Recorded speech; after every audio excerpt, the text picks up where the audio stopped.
All right, sports fans, how's everybody out there doing? William Martin coming at you one more time here on YouTube with another edition of the 300 Pounds of Sports Knowledge Podcast. The landscape of college football continues to change as the current state of it gives you the feeling of the old wild, wild west. There is no order in college football currently. And like I've said before, this is what happens when you don't have a commissioner or revenue sharing. Now, the NILs and the transfer portal are ruling the roost as we're seeing quality players leave quality programs in search of the greenback. And we just continue to see this thing. The transfer portal for players has become as intense as signing day for the high school kids. All right. And you've got coaches having to re recruit their own kids each year. But it's not just a thing about the players. You look at the transfer portal as far as the schools go. And, we've seen schools from Power Five conferences leaving to go to other Power Five conferences. And now basically the destruction of the Pac 12 because it's going to be a Power Four. We already heard and have seen what's coming down the pike with the new 5+7 model for the college football playoff. Basically, everybody's telling Oregon State and Washington State, well, guess what? If you think that you're still going to have a seat at the big boy table, think again, and nobody should really be surprised by that. Lawsuits to get out of conferences. As we see what's going on currently with Florida State against the ACC and their grants of rights. Tennessee and Virginia battling the NCAA about their respective NIL cases. You've got coaches either retiring or leaving college football for the National Football League. And in some cases, like that of Chip Kelly, you've got a head coach leaving a Power Five program to go become an offensive coordinator at another Power Five program. We've got the expanding college football playoff that is coming down the pike, and it's going to be the icing on the cake, if you will, for the upcoming college football season. But nonetheless, like I've talked about it before, and I've mentioned this multiple times, and I'm going to keep on mentioning it. If anybody thinks that this college football playoff expansion is stopping at 12 teams, you better think again. It's only a matter of time before it's 13, 16, and it's going to keep going. Okay. That's just the nature of the beast because everybody involved is chasing the greenback.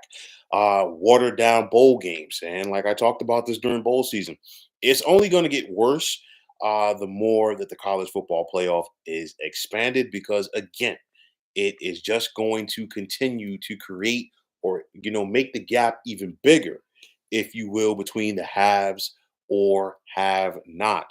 And speaking of that gap, the widening gap between the Big Ten, the SEC, and everybody else, to the point that now the Big Ten and SEC have taken it upon themselves to partner together basically to become advisors and consultants.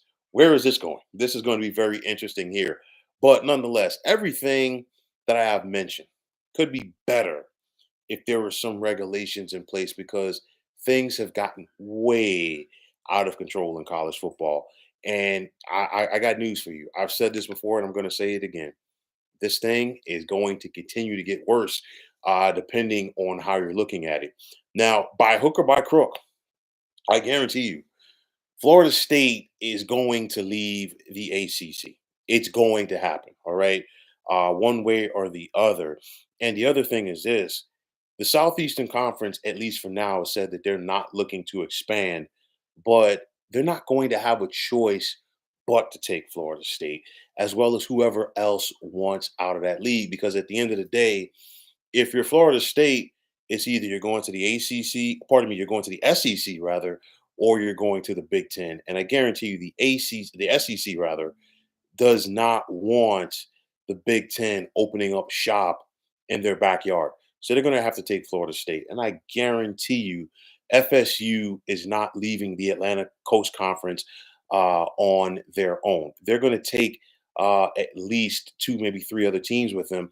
And if all of those teams go to the SEC, well, you know what? My prediction would have turned true. And I said within the next 5 years, we're going to have a 20-team league for college football.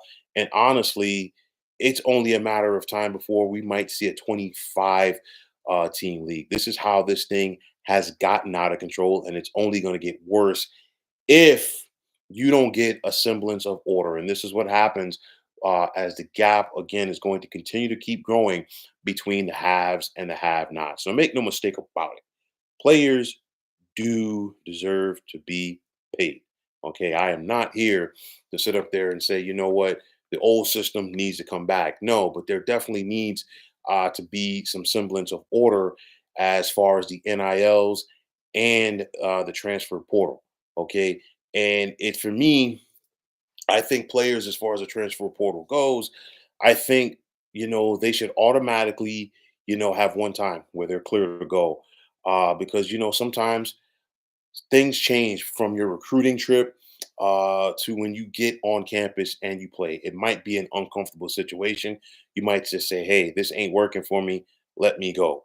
Also, if the coach who recruited you has either left to take another job or he's been fired, guess what? I think you should have the opportunity to leave. And when I say coach, I'm not just talking about the head coach. I'm talking about if it's your position coach, if it's your running back coach, coordinator, whomever.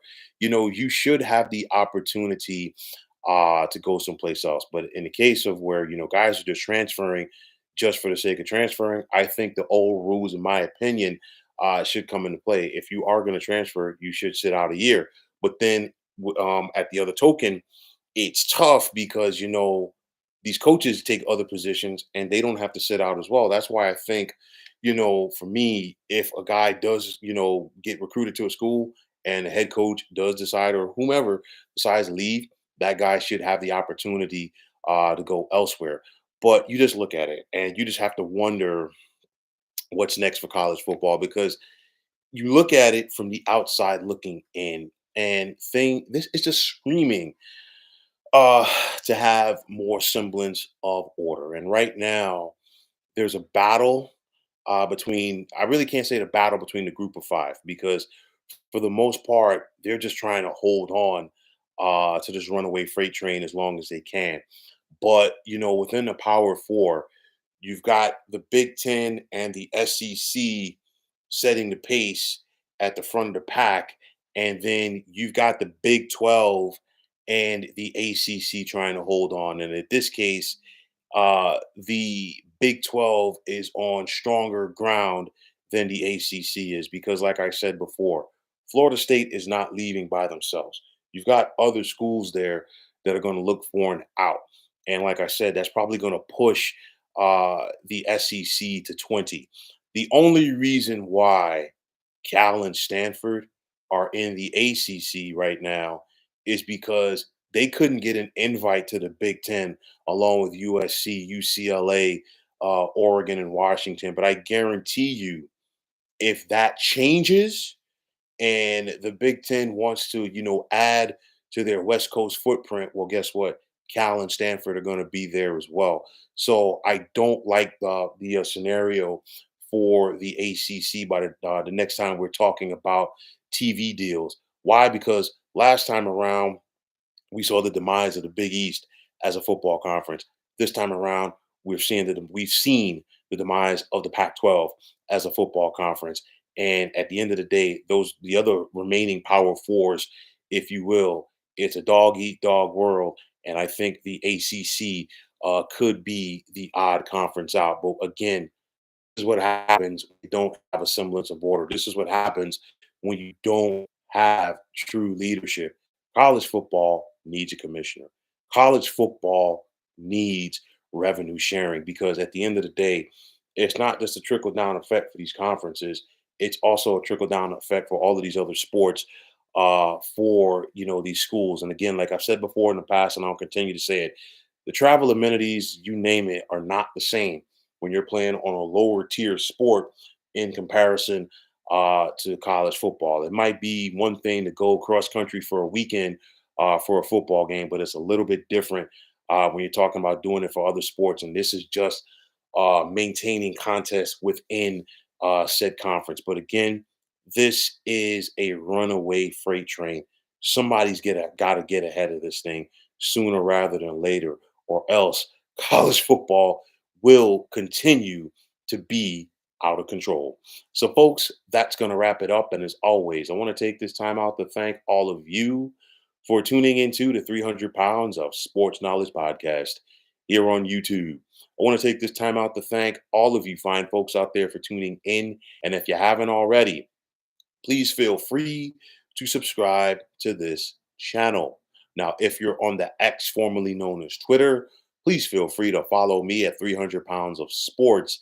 And like I always say, if you follow me, it will be my pleasure to follow you right back. There's also the sports discussion group on Facebook at the Sports Depot 365. Now you can check it out. Drop a line and be a part of one of the better sports debating sites going on social media. So, once again, fine folks, my name is William Martin, and I am signing off. And I'm saying take care and have yourselves a wonderful day.